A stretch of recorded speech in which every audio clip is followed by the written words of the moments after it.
So in this Alight Motion tutorial, I will be showing you how to add drawings to a video in Alight Motion. So if I wanted to add a drawing to this video, it's pretty straightforward. Don't select on the video, instead select out of the video, go to the bottom right and press the green plus.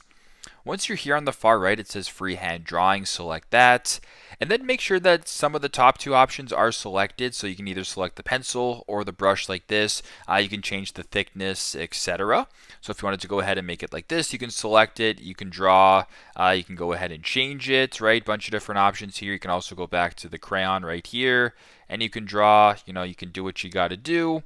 Just like this, if this is your masterpiece, and how about I go ahead and do like a cross right through it. Just like that, if this is your masterpiece, you can go ahead and select it. You can then go ahead and drag it to where you want it on your thing. For example, you can make it larger, smaller, do what you got to do. So if this looks good, you can go ahead and play your video. The drawing that you just created is now added. So pretty simple, pretty straightforward. That is how to add drawings to a video in Alight Motion. Thanks again for watching and hope this helps.